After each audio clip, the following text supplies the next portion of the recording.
akan menghiraukan nyawaku sedikit pun, asal saja aku dapat mencapai garis akhir dan menyelesaikan pelayanan yang ditugaskan oleh Tuhan Yesus kepadaku untuk memberi kesaksian tentang Injil kasih karunia Allah. Ya. Ini artinya apa? Artinya ada tugas misi yang Tuhan berikan tanggung jawab bagi kita semua. Jadi Rasul Paulus mengambil beban itu untuk dirinya. Tetapi ini sebetulnya beban ini bukan beban sih. Kira-kira keharusan ini itu kewajiban atau hak? Bapak Ibu? Kewajiban. Oke, kewajiban. Tapi kewajiban itu biasanya berat ya. Iya. Tapi kalau orang diselamatkan atau tidak diselamatkan, itu bedanya di mana? Kira-kira orang yang tidak selamat punya hak nggak untuk memberitakan Injil? Tidak ada. Tidak punya hak untuk memberitakan Injil. Orang dia belum selamat kok dia beritakan keselamatan. Jadi ini adalah hak dan kewajiban kita sebagai orang percaya. Bukan cuma kewajiban. Kalau kewajiban itu seolah-olah jadi beban. Tapi ini satu anugerah bagi kita. Kita diberikan hak oleh Tuhan untuk bersama-sama memikul misi Allah di dalam dunia ini. Inilah ayat ini. Jadi hak dan kewajiban ada pada kita. Kalau orang belum selamat, dia tidak berhak untuk menginjil. Kalau orang sudah diselamatkan, baru dia berhak untuk menginjil. Jadi ini merupakan satu spesialisasi kita, spesial di mata Allah. Bahwa kita berhak untuk menginjil, mewakili Allah di dunia ini untuk memberitakan berita keselamatan. Baik, kita baca lagi di Roma 10. Roma 10 ayat 13 sampai 15. Bisa ditayangkan halaman pertama? Ya. Roma 10 ayat 13 sampai 15. Mungkin ada yang bisa membaca?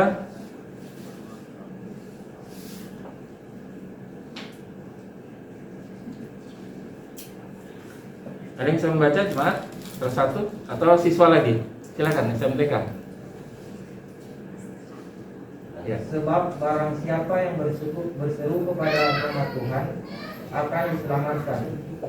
Tetapi bagaimana mereka dapat berseru kepadanya jika mereka tidak percaya kepada Dia? Bagaimana mereka dapat percaya kepada Dia jika mereka tidak mendengar tentang Dia? Bagaimana mereka mendengar tentang Dia jika tidak ada yang memberitakannya? Dan bagaimana mereka dapat memberitakannya jika mereka tidak diutus? Seperti ada tertulis, betapa indahnya kedatangan mereka yang membawa kabar baik. Ya, terima kasih. Jadi ini harus ada orang yang diutus untuk pergi menginjil. Jadi jangan cuma planning doang ini.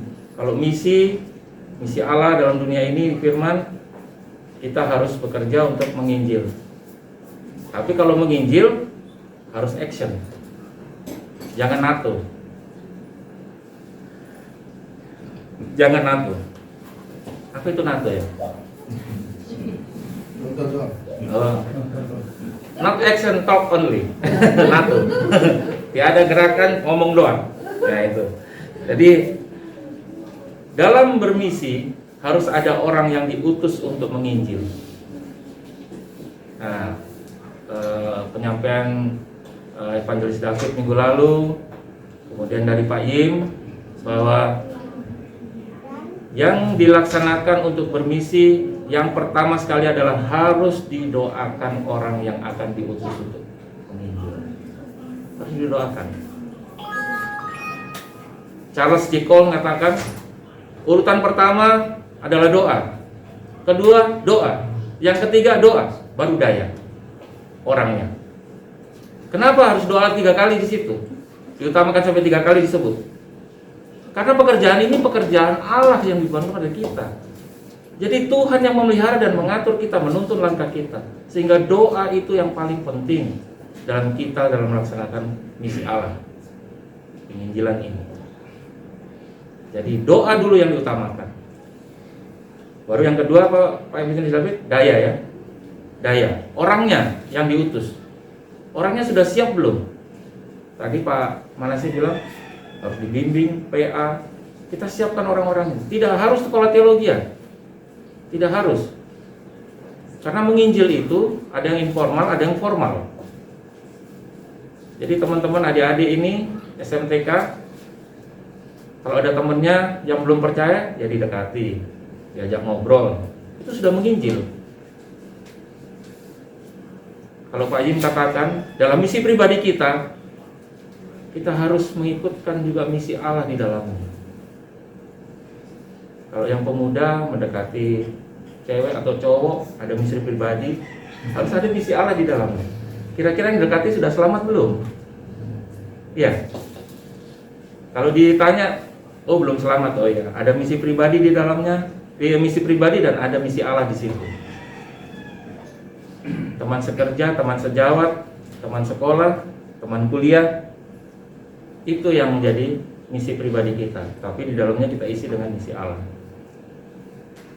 Dalam 1 bulan ini kita, kenapa kita materi-materi khotbahnya selalu berkaitan dengan misi? Karena sekarang kita lagi mendoakan Bunta agar dimenangkan, kemudian Baudopi, itu Bunta di Morowali Utara, Baudopi di Morowali, dan Parigi Motong, serta Donggala. Kita doakan untuk kita menangkan. Dan kalau kita tidak bersatu,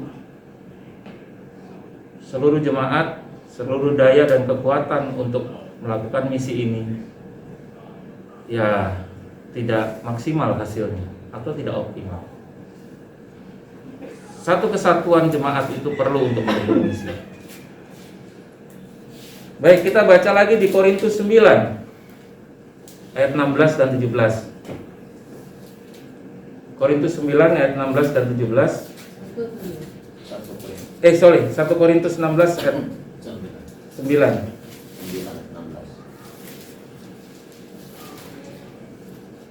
16 dan 17.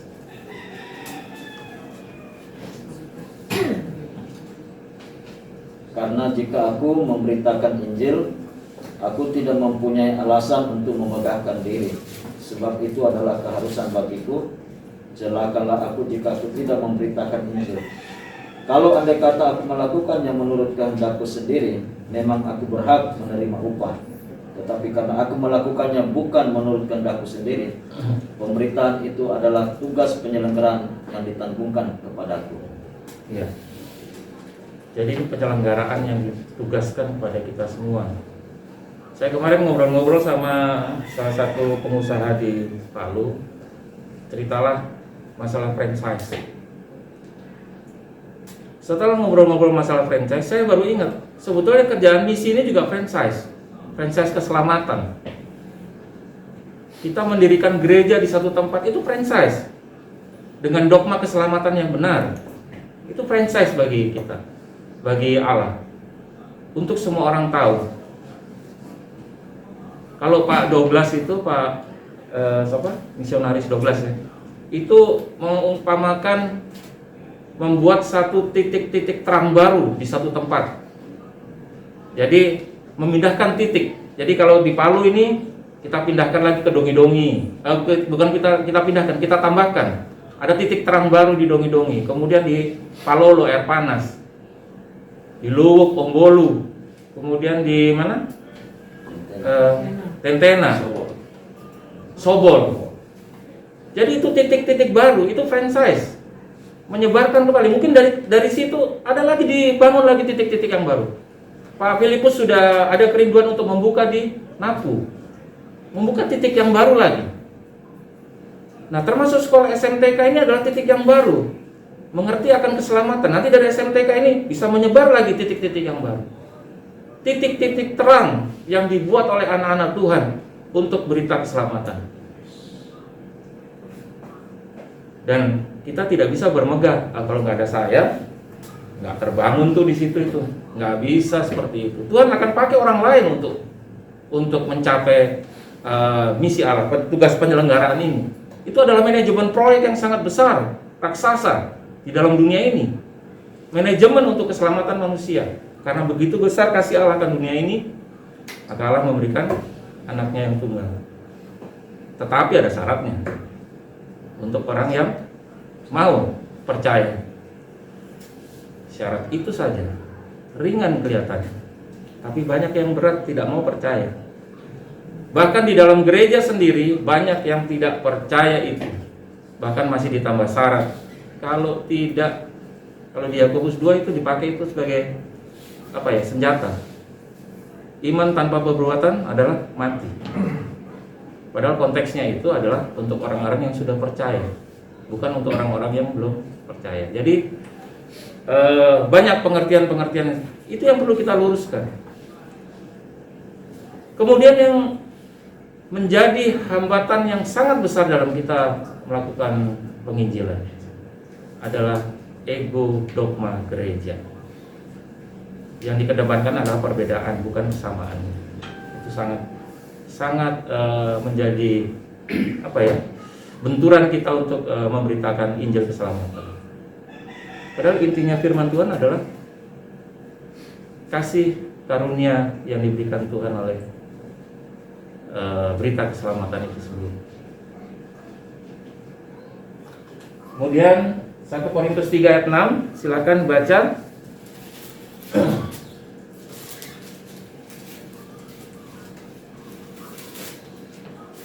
1 Korintus 3 ayat 6. Jadi apakah Paulus pelayan-pelayan Tuhan yang olehnya kamu menjadi percaya, masing-masing menurut jalan yang diberikan Tuhan kepadanya. Aku menanam, Apolos menyiram, tetapi Allah yang memberi pertumbuhan. Ya. Itu yang tadi bilang, tidak ada keegoisan dalam penginjilan. Waktu Tuhanlah yang akan menentukan apakah orang yang kita injili itu pada saat itu juga akan menerima Kristus. Belum tentu. Tadi kesaksian Pak Manase masih maju mundur. Nanti ada waktu Tuhan dia. Mungkin ada orang lain lagi yang akan menyirami itu, yang akan memberikan lagi pemahaman, baru dia tersentuh untuk dia menerima keselamatan.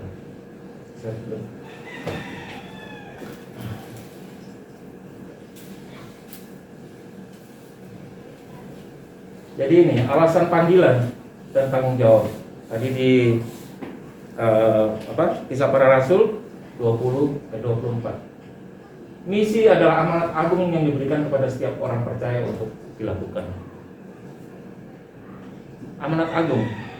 Jadi perintah bagi kita semua untuk melakukan misi penginjilan itu. Kemudian tanggung jawab yang harus diambil dan diperuntukkan bagi kita semua. Tadi saya tambahkan lagi hak. Orang yang tidak selamat tidak mempunyai hak, privilege untuk melakukan penginjilan. Pergi ke seluruh dunia untuk memberitakan Injil. Tidak usahlah ke seluruh dunia. Tetangga-tetangga sebelah, orang yang kita kenal, itu yang kita sampaikan lebih dahulu. Diutamakan adalah keluarga kita sendiri, orang-orang terdekat. Nah, ini yang sangat penting. Esensi dari sebuah gereja yang sesungguhnya, bukan dan ini, yang sesungguhnya ketika memfungsikan dirinya sebagai pelaksana misi dari Allah. Jadi esensi dari sebuah gereja itu adalah melaksanakan, memfungsikan dirinya sebagai pelaksana misi Allah. Kalau gereja tidak melaksanakan ini, gereja itu bukan gereja yang bertumbuh dan bermisi, dan nanti akan pelan-pelan mati gereja itu. Kenapa? Karena dia semakin dingin, tidak lagi terbakar tungkunya untuk bermisi atau menginjil. Jadi memang izin Pak Pendeta Yim, mungkin sudah waktunya kita untuk kam lagi. Karena ini sudah mulai normal, kita akan buat kam, dan juga PA-PA kita galakkan, dan mungkin ibadah-ibadah pemuda mungkin kita harus lebih banyak pemahaman Alkitab, karena kita harus membakar itu semua dalam pemahaman. Percuma kita menginjil kalau kita tidak memahami Alkitab. Jadi esensi sebuah gereja adalah mengembalakan jemaatnya untuk mengikuti atau memfungsikan dirinya sebagai pelaksana misi Allah. Tapi jemaat harus kuat dulu dalam pemahaman Alkitab, baru dia bisa menginjil, dia bisa memberi pemahaman kepada orang lain. Jadi inilah esensi sebuah gereja.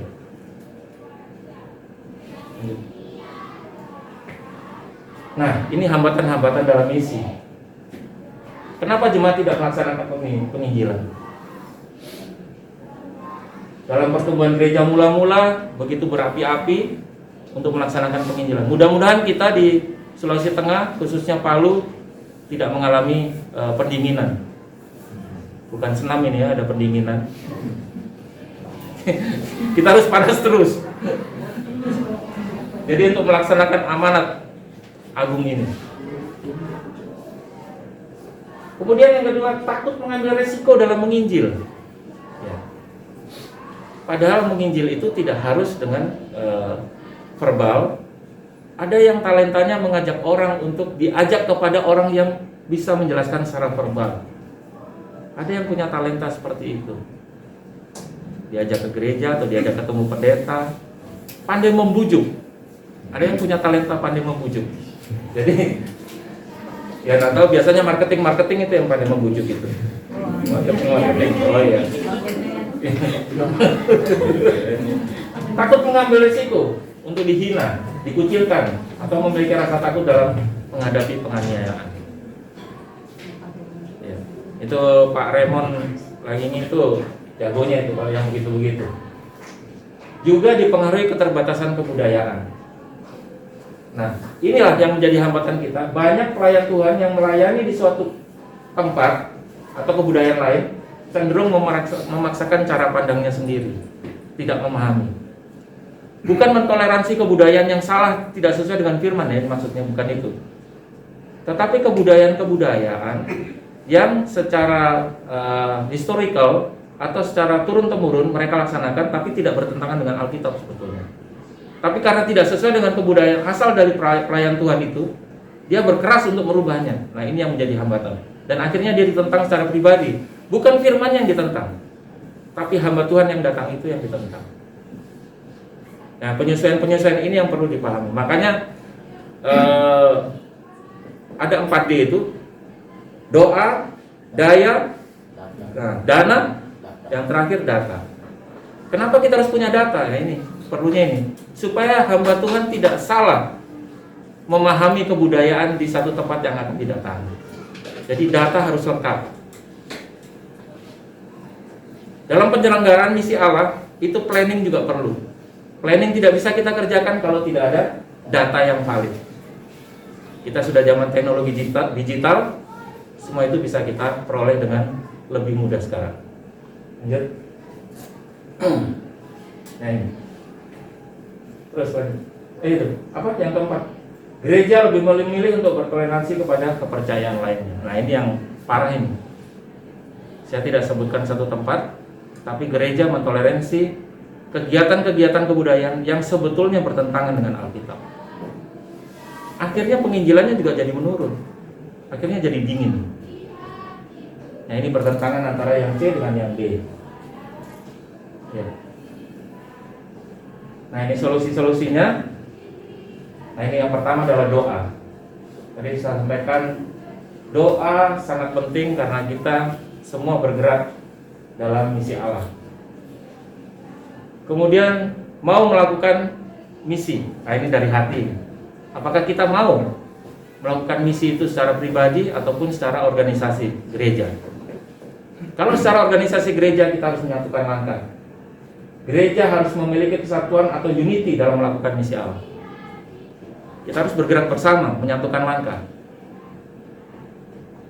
Kalau orang mendorong mobil mogok,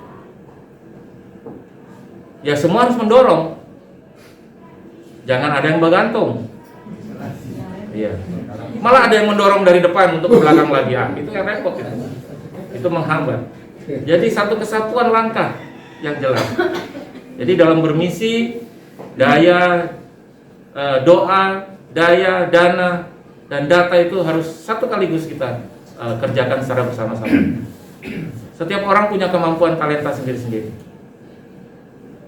Kalau Pak Elias ditugaskan menjadi ketua tim doa ya untuk misi. Ya, dan dana, bayangkan dua. Daya, doa dan dana, luar biasa ini.